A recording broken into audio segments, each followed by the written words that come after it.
Shalom ప్రభు యేసుక్రీస్తు నామములో మీ అందరికీ శుభములను సమాధానము కలుగును గాక.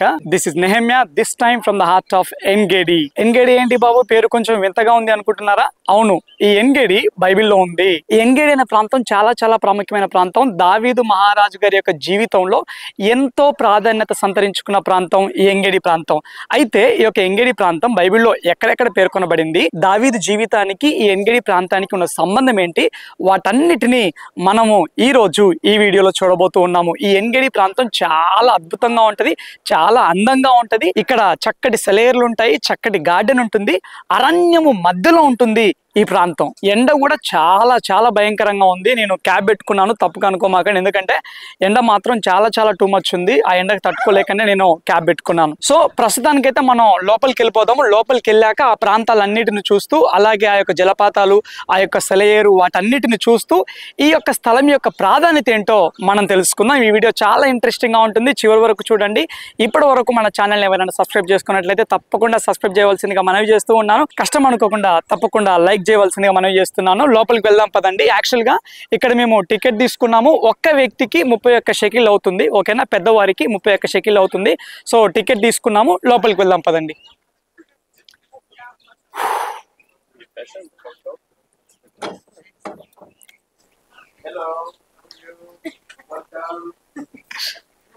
సో ఎంటర్ అవుతూ ఉండడంతో ఇక్కడ గమనించినట్లయితే కొన్ని జంతువుల బొమ్మలు, ఫోటోలు, అలాగే కొన్ని పక్షుల ఫోటోలు మనం ఇక్కడ చూస్తూ ఉన్నాము. ఈ ప్రాంతం ఎక్కడుంది అని అంటే యూదయ ఎడారిలో ఉంది, ఓకేనా? యూదయ అరణ్యంలో ఉంది ఈ యొక్క ఎన్గేడి అనే ప్రాంతం. చూడండి, ఇదిగో ఇలా ఉంటాయి ఇక్కడ సెలయేర్లు. ఇక్కడ గమనించినట్లయితే నక్క కనబడతా ఉంది, అండ్ అలాగే ఈ యొక్క కొండ మేకలు మనకు కనబడతా ఉన్నాయి. ఇబిక్సెస్ అని పిలుస్తూ ఉంటారు ఇంగ్లీష్లో. ఇక్కడ పేర్కొనబడిన యొక్క ఫలాలు, ఈ యొక్క పువ్వులు, ఇవన్నీ కూడా ఇక్కడ ఉండేటివే. ఇదిగో జూడియన్ డెజర్ట్లో, జూడియన్ అరణ్యంలో ఉండే ఈ యొక్క చిరుత పులిని కూడా మనం ఇక్కడ చూస్తూ ఉన్నాం. సో ఎంట్రన్స్లో ఇదిగో ప్రాంగణం ఇలా ఉండిద్ది. చాలామంది వస్తారు ఎండాకాలంలో. అయితే చాలామంది ఇజ్రాయేలీలు అయితేనేమి, ఇక్కడ చుట్టుపక్కల ఉండే టూరిస్టులు అయితేనేమి, అందరు ఇక్కడికి వస్తారు. ఇక్కడికి వచ్చి ఈ యొక్క సెలయేటి ప్రాంతాలలో సేద తీరుతూ ఉంటారన్నట్టు.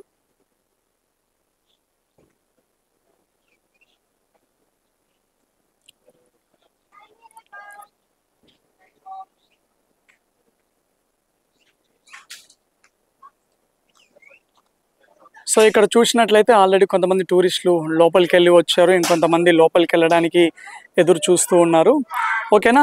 సో మనమైతే లోపలికి వెళ్దాం పదండి. నేను వాక్యానుసారమైన రుజువులతోటి ఈ యొక్క స్థలం యొక్క ప్రాధాన్యతను నేను మీకు ఎక్స్ప్లెయిన్ చేస్తాను.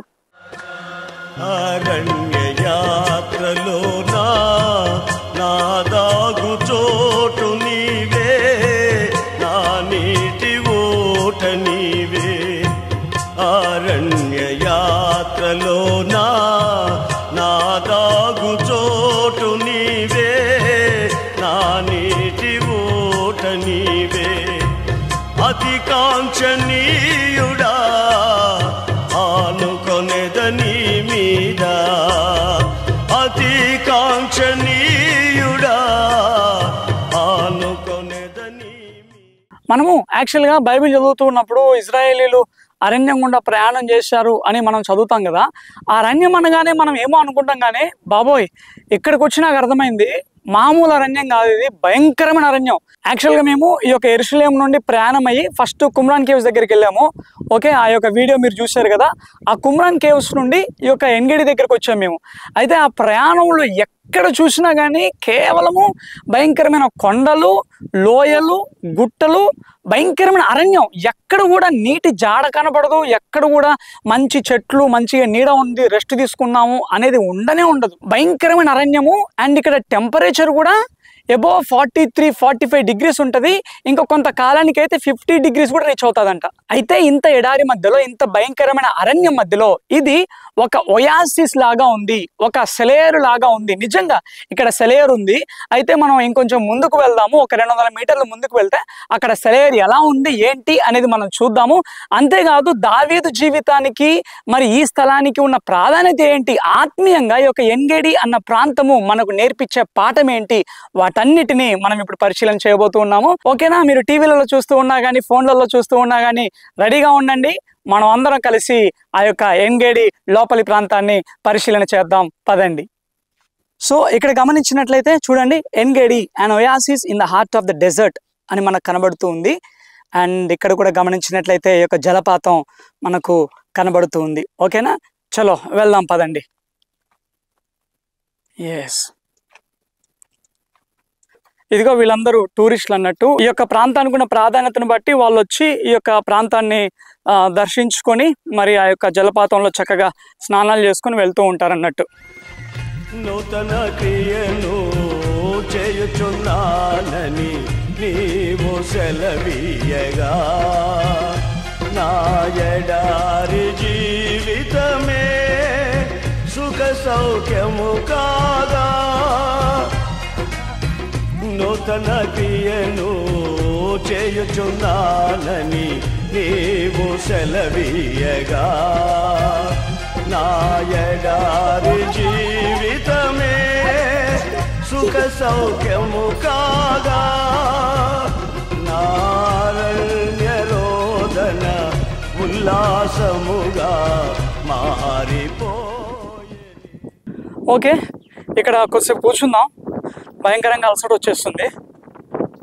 సో నేను మీతో ఒక మాట పంచుకోవాలని ఆశపడుతూ ఉన్నాను. ఈ యొక్క ఛానల్లో చేసే వీడియోస్కి, దేవుని కృప వలన మనం చేయగలుగుతున్న వీడియోస్కి చాలామంది చాలా మంచి స్పందనను తెలియజేస్తూ ఉన్నారు. చాలా చక్కగా కామెంట్ చేస్తూ ఉన్నారు. అండ్ చాలామంది ఫోన్ చేసి వారు ఏ రకంగా ఆశీర్వదింపబడుతున్నాము అని తెలియజేస్తూ ఉన్నారు. అంటే ఏంటి అంటే, నా ఉద్దేశం ఏంటి అంటే, ఏదో మనం స్థలాలు చూపించడం మాత్రమే కాదు. ఇదిగో ఇది ఎంగేడి అంట, అది కుమ్రాన్ కేవ్స్, ఇదిగో ఈ స్థలంలో యేసుక్రీస్తు ప్రభువు వారు నడిచారు, ఇక్కడ ప్రార్థన చేశారు అనేసి కేవలం స్థలాలు చూపించడం మాత్రమే నా ఉద్దేశం కాదు. కానీ నా మెయిన్ ఉద్దేశం ఏంటంటే, దాని వెనకాల ఉన్న ఆత్మీయ సత్యాలు, ఆత్మీయమైన మెసేజ్ని దాన్ని ప్రకటించడం నా మెయిన్ ప్రయారిటీ. ఎందుకనంటే ఈ యొక్క స్థలాలు చూస్తూ ఆ వాక్యాన్ని విన్నప్పుడు కొందరి హృదయాల్లో అయినా కానీ దేవుడు కార్యం చేస్తాడు అనేదే నా యొక్క తపన.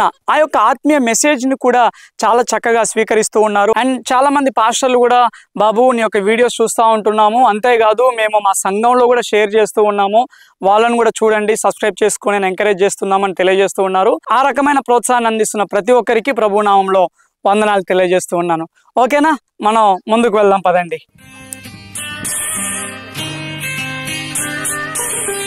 మొడుబారిన జీవితాలను చిగురింపజేయగలవు నీవు.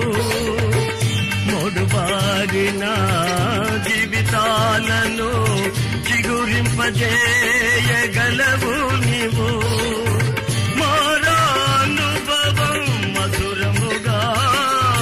మార్చగలవు నీవు. మారానుభవం మధురముగా మార్చగలవు నీవు. మహోన్నతుడా నీ కృపలో నేను నివసించుతా. నా జీవిత ధన్యతయున్నది. మహోన్నతుడా నీ కృపలో నేను నివసించుతా. మహోన్నతుడా నీ కృపలో నేను నివసించుతా.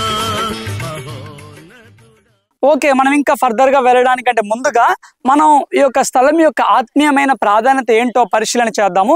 ఈ స్థలము బైబిల్లో ఎక్కడెక్కడ పేర్కొనబడింది, ఈ స్థలము తోటి ఎవరెవరు అసోసియేట్ అయి ఉన్నారు, వాటన్నిటిని మనం పరిశీలన చేద్దాం. యోషువ గ్రంథం 15వ అధ్యాయం 61వ వచనంలో పరిశీలన చేసినట్లయితే ఈ యొక్క ఎన్గేడి అనే స్థలము యూదా గోత్రీకులకు స్వాస్థ్యంగా ఇవ్వబడినట్టుగా మనం అక్కడ వాక్యంలో చూస్తాం. అందుకే ఈ ప్రాంతాన్ని యూదయ అరణ్యం అని పిలుస్తూ ఉంటారు. 2వ దినవృత్తాంతముల గ్రంథం 20వ అధ్యాయం 2వ వచనంలో మనం పరిశీలన చేసినట్లయితే ఈ యొక్క స్థలం యొక్క అసలైన పేరు కనబడుతుంది. ఏంటి ఈ స్థలం యొక్క అసలైన పేరు అని అంటే హససోన్ తామారు. అలాగే మొదటి సమూయేలు గ్రంథం 23వ అధ్యాయం 29వ వచనంలో మనం గమనించినట్లయితే అక్కడ వాక్యం ఈ విధంగా తెలియజేస్తూ ఉంది. తరువాత దావీదు అక్కడ నుండి పోయి ఎన్గేదీకి వచ్చి కొండ స్థలములలో నివాసము చేయుచుండెను. ఈ యొక్క రాజైన సౌలు గారు దావీదును తరుముతూ ఉన్నప్పుడు సౌలు గారి దగ్గర నుండి పారిపోయి దావీదు గారు ఈ యొక్క ఎన్గేదీకి వచ్చారు అని వాక్యం తెలియజేస్తూ ఉంది. ఈ యొక్క ఎన్గేదీలోని ఈ యొక్క కొండ గుహలలో మరి దావీదు యొక్క సైన్యము తలదాచుకున్నట్టుగా మనం గ్రహించవచ్చు.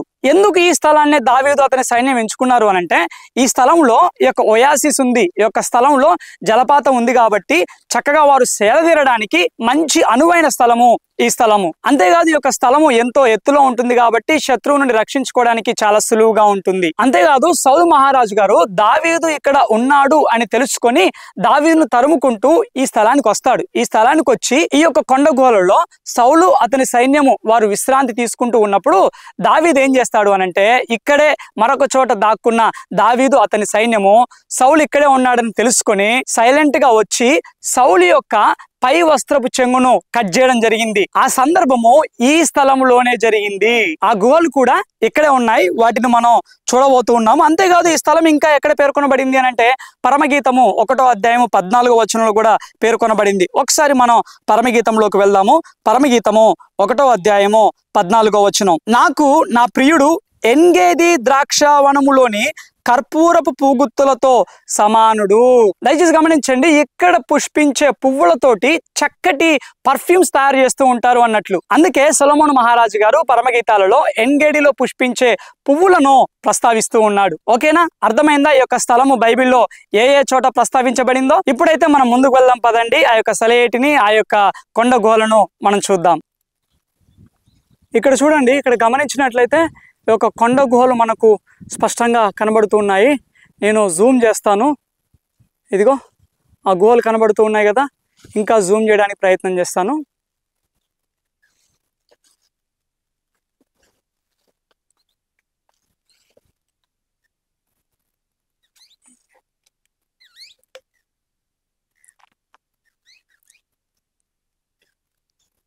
ఇదిగో చూడండి, ఇటువంటి గుహలలో సౌలు గారు సేదతీరుతూ ఉన్నప్పుడు అతనిని చంపకుండా అతని యొక్క పై వస్త్రాన్ని కట్ చేయడం జరిగింది.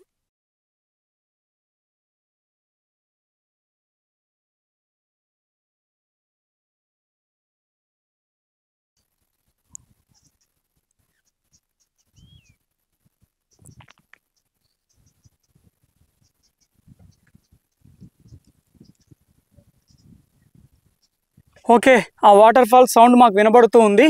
ఓకేనా, మనం ముందుకు వెళ్దాం పదండి. ఆ యొక్క వాటర్ ఫాల్ని చూద్దాం. ఇవన్నీ చూస్తూ ఉన్నప్పుడు నాకు ఒక పాత పాట జ్ఞాపకం వస్తుంది. పాడుకుందామా? కొండలలో, లోయలలో, అడవులలో, ఎడారులలో, కొండలలో, లోయలలో, అడవులలో, ఎడారులలో నన్ను గమనించినావా, నన్ను నడిపించినావా, నన్ను గమనించినావా, నన్ను నడిపించినావా.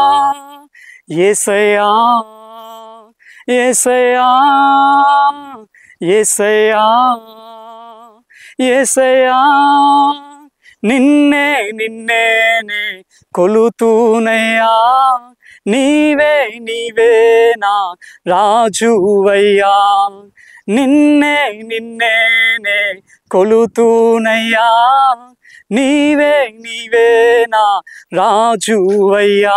యేసయ్యా, యేసయ్యా, యేసయ్యా, యేసయ్యా, యేసయ్యా, యేసయ్యా. హల్లెలూయా. ఎస్, ఇక్కడ చూడండి, ఇక్కడ నుండి చాలా దగ్గరగా కనబడుతూ ఉన్నాయి గుహలు. ఇది చూడండి. ఎస్, నేను జూమ్ చేస్తాను. కనబడుతున్నాయా? స్పష్టంగా కనబడుతున్నాయి కదా. ఇంకా జూమ్ చేయొచ్చు. ఎస్,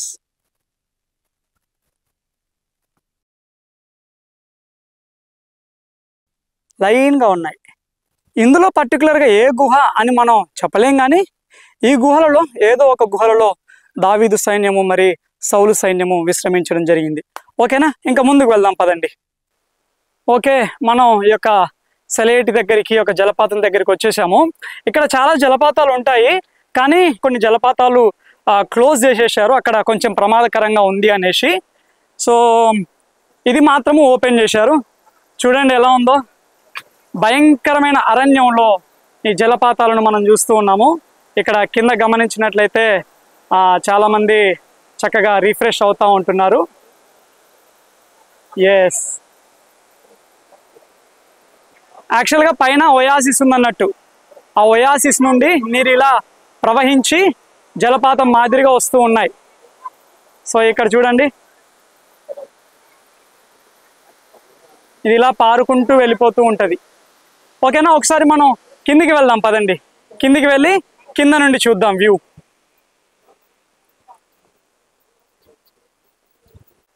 ఓకే, లోపలికి వెళ్దాం పదండి. ఇది యాక్చువల్గా మెయిన్ జలపాతం ఇది కాదు. మెయిన్ జలపాతము అది క్లోజ్ చేసినారు, కొన్ని ప్రాబ్లమ్స్ని బట్టి రోడ్డు క్లోజ్ చేసినారు. ఓకేనా, ఇది మాత్రము సందర్శకుల కోసము ఓపెన్ చేయడం జరిగింది.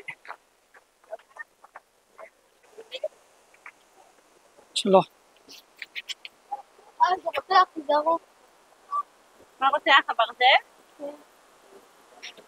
ఓకే, జాగ్రత్తగా దిగాలి. ఎస్, చూడండి పిల్లలు, చిన్న పిల్లలు కూడా ఎలా వచ్చారో ఇక్కడికి.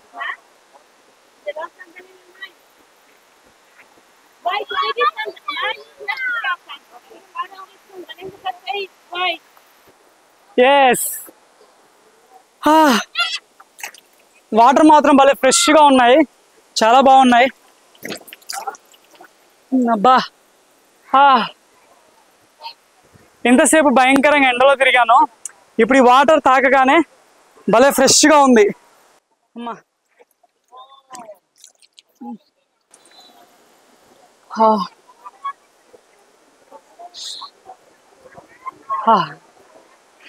మన వాక్యంలో గమనించినట్లయితే ఎడారిలో సెలయేలను పారిస్తానని దేవుడు వాగ్దానం చేశాడు కదా, అది ఆత్మీయమైన వాగ్దానము. కానీ మనకు ఫిజికల్ గా కనబడుతూ ఉన్నది ఈ ప్రాంతంలో.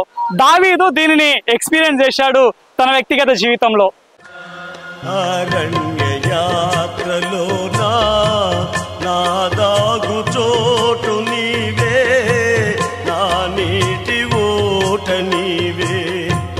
అరణ్య యాత్రలో నా దాగు చోటు నీవే, నా నీటి ఓట నీవే.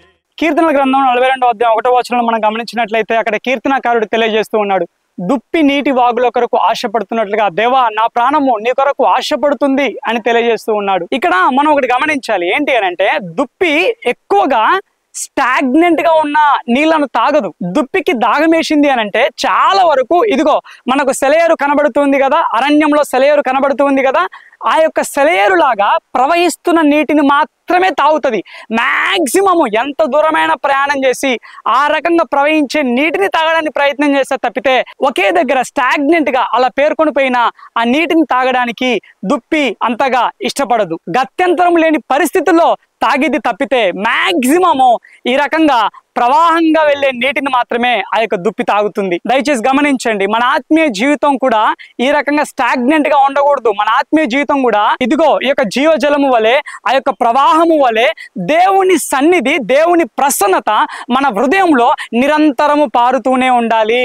ఎప్పుడైతే దేవుని యొక్క ప్రసన్నత, దేవుని అభిషేకము నిరంతరము మన హృదయంలో నుండి పారుతూ ఉంటుందో అప్పుడే మన జీవితం ద్వారా జీవం విడుదలవుతుంది. అంతేకాదు, దావీదు గారు సౌలు నుండి పారిపోతూ ఉన్నప్పుడు ఇనీషియల్ డేస్ లో, స్టార్టింగ్ లో సౌలు యొక్క నిజస్వరూపము చాలా మందికి తెలియదు, దావీదుకు మాత్రమే తెలుసు. పేరుకు మాత్రము సౌలు దావీదును తన ఇంట్లోనే పెట్టుకున్నాడు. బయట చూసే వాళ్ళందరికీ ఎలా అనిపిస్తుంది, అరే సౌలు ఎంత మంచోడు, దావీదును చక్కగా తన ఇంట్లోనే పెట్టుకున్నాడు అన్న ఇంప్రెషన్ వస్తుంది. కానీ సౌలు ఎటువంటి దుర్బుద్ధిని కలిగి ఉన్నాడో దావీదుకు మాత్రమే తెలుసు. ఒకవేళ చెప్పినా కానీ స్టార్టింగ్ లో ఎవ్వరూ నమ్మలేని పరిస్థితి. ఎందుకు అనంటే ఆ టైంలో ఇశ్రాయేలీలు సౌలు గారిని ఎంతో గౌరవంగా చూసేవారు. మనం వాక్యంలో కూడా చూస్తాము, సౌలు గారి మీదకి ఆ ప్రవచన ఆత్మ దిగి వచ్చినట్టుగా కూడా మనం చూస్తాం. కొన్ని సార్లు మన ఆత్మీయ జీవితంలో కూడా కొంతమంది మనకు మేలు చేస్తున్నట్టుగానే కనబడతారు, మన మేలు కోరుకున్నట్టుగానే కనబడతారు. కానీ మన వెనకాల వాళ్ళు చేసే పనులు, వారి ఉద్దేశాలు మనకు మాత్రమే తెలుసు. ఒకవేళ మనం చెప్పినా గానీ, ఎవరికైనా చెప్పినా గానీ ఇలా చేస్తున్నాడు అని చెప్పినా గానీ, ఇటువంటి ఉద్దేశాన్ని కలిగి ఉన్నాడని చెప్పినా గానీ రివర్స్ మనల్ని నిందించే పరిస్థితి. నువ్వు అతన్ని చూసి ఓర్వట్లేవు కాబట్టే ఇలా క్రియేట్ చేస్తున్నావు, ఇతని మీద అలా నిందలేస్తున్నావు అని తిరిగి మనల్ని నిందించే పరిస్థితి ఉంటది. దావీదు అటువంటి పరిస్థితి గుండా వెళ్ళాడు. మనుషులు ఎవరు అర్థం చేసుకున్నా అర్థం చేసుకోకపోయినా దావీదు పక్షాన దేవుడున్నాడు. అంతేకాదు దావీదు దేవుడితో లోతైన సహవాసాన్ని కలిగి ఉన్నాడు కాబట్టి చివరికి విడుదలను పొందుకున్నాడు. అంతేకాదు దావీదు జీవితంలో మొదటి సమూయేలు గ్రంథం 30వ అధ్యాయంలో గమనించినట్లయితే అక్కడ ఒక భయంకరమైన అనుభవం ఉంటది. ఏంటి అని అంటే ఆ సిక్లగు లోయలో దావీదుతో పాటు ఉన్న దావీదు సొంత మనుషులే దావీదును రాళ్లతో కొట్టి చంపాలని చూస్తారు. ఎందుకు అనంటే ఆ సిక్లగు లోయలో ఉన్న దావీదు యొక్క కుటుంబీకులను, తన చుట్టూ ఉన్న మనుషుల యొక్క కుటుంబీకులను, వారి యొక్క ఆస్తిపాస్తిని మొత్తము అమాలేకులు వచ్చి వాటన్నిటిని ధ్వంసం చేసి అక్కడున్న వారందరినీ చెరపట్టుకొని వెళ్ళడం జరిగింది. ఎప్పుడైతే దావీదు అతడితో ఉన్న సైన్యము ఆ స్థలానికి వచ్చి తన కుటుంబీకులు అందరూ చెరపట్టుకొని వెళ్ళారు అన్న నిజాన్ని తెలుసుకుంటారో వాళ్ళంట ఓపిక లేనంతగా ఏడ్చారంట. అలా ఏడ్చి ఏడ్చి ఏడ్చి వాళ్ళు ఏమనుకున్నారంటే దావీదుని చంపేద్దాం అనుకున్నారంట. ఇప్పుడు దావీదు కూడా తన కుటుంబాన్ని కోల్పోయాడు. దావీదు కూడా వారితో సమానంగా భయంకరమైన నష్టాన్ని అనుభవిస్తూ ఉన్నాడు. కానీ అప్పటి వరకు తన చుట్టూ తిరిగిన సొంత మనుషులే అతనిని చంపాలని చూసినప్పుడు అక్కడ ఒక అద్భుతమైన మాట ఉంది, నాకు చాలా చాలా ఇష్టం. దావీదంట యెహోవాను బట్టి ధైర్యము తెచ్చుకొనెను అని వాక్యాన్ని మనం అక్కడ చూస్తాం. దయచేసి గమనించండి, మనందరి జీవితాలలో ఈ అనుభవాలు ఉంటాయి. మన చుట్టూ ఉన్నవారే మనల్ని బ్లేమ్ చేయాలని చూస్తూ ఉంటుంటారు. మన తోటి బంధువులే, మన తోటి కుటుంబీకులే, మన పాలివారే, మన తోబుట్టువులే కొన్నిసార్లు మనకు నాశనం చేయాలని చూస్తూ ఉంటారు. అటువంటి పరిస్థితుల్లో దావీదు దేవునితో లోతైన సహవాసాన్ని కలిగి ఉన్నట్టుగా ఇదిగో నా వెనకాలే కనబడుతున్న ఈ యొక్క అరణ్యంలో ప్రవహించే సలయేటువంటి అనుభవాన్ని దేవునితో వ్యక్తిగతంగా దినదినము జీవ జలము వలె ప్రవహించే ఆ వ్యక్తిగత సహవాసాన్ని గనక మనం కలిగి ఉన్నట్లయితే ఎన్ని ఇబ్బందులు వచ్చినా, ఎన్ని నిందలు వచ్చినా, ఎన్ని అవమానాలు వచ్చినా సొంత వారే మనల్ని నాశనం చేయాలని చూస్తూ ఉన్నా కానీ దేవుడు తప్పకుండా దావీదును తలగా ఉంచినట్టుగా మనల్ని కూడా తప్పక తలగా ఉంచుతాడు. ఎన్ని కష్టాలున్నా గానీ, అది అప్పుల సమస్య అయినా, అనారోగ్య సమస్య అయినా, ఇంకే సమస్య అయినా గానీ యెహోవాను బట్టి ధైర్యం తెచ్చుకోవడానికి పరిశుద్ధాత్మ దేవుడు మనకు సహాయం చేస్తాడు. ఆ సమయాలలో పరిశుద్ధాత్మ దేవుని యొక్క ప్రసన్నత నీటి ఊట వలె మన హృదయంలో నుండి పారుతుంది. అట్టి కృప పరిశుద్ధాత్మ దేవుడు మనందరికీ అనుగ్రహించును గాక. ఆమేన్. అంతేకాదు ఇక్కడ చుట్టుపక్కల సొదొమ గొమొర్రా ప్రాంతం ఉందన్నట్టు, కొంచెం ముందుకెళ్తే సొదొమ గొమొర్రా ప్రాంతం ఉందన్నట్టు. అయితే ఆ సొదొమ గొమొర్రాలో భయంకరంగా దేవుని ఉగ్రత కుమ్మరింపబడినా గానీ ఇక్కడ మాత్రము ఫ్రెష్ వాటర్ ఉన్నాయి. మనం కూడా దేవుడు ఉగ్రత కుమ్మరించే ఈ అంత్యకాలంలో అనేకులకు ఇదిగో ఈ ఫ్రెష్ వాటర్ వలె, సెలయేరు వలె ఆశీర్వాదకరముగా ఉందుముగాక. ఆమేన్. సో చివరి వరకు ఈ వీడియో చూసిన ప్రతి ఒక్కరికి ప్రభు నామములో వందనాలు తెలియజేస్తూ ఉన్నాను. సో చాలా ప్రయాసము కోర్చి ఈ స్థలాలను మీకు ఎలాగైనా చూపించాలి అన్న ఆశతోటి ఇంత దూరం రావడం జరిగింది. కాబట్టి ప్రతి ఒక్కరూ తప్పకుండా లైక్ చేయండి, కామెంట్ చేయడం మర్చిపోమాకండి, అలాగే సబ్స్క్రైబ్ చేయడం మర్చిపోమాకండి. వీలైతే మీ యొక్క స్నేహితులకు, మీ యొక్క చర్చ్ మెంబర్స్కి షేర్ చేయవలసిందిగా మనవి చేస్తూ ఉన్నాను. Thank you all. God bless you.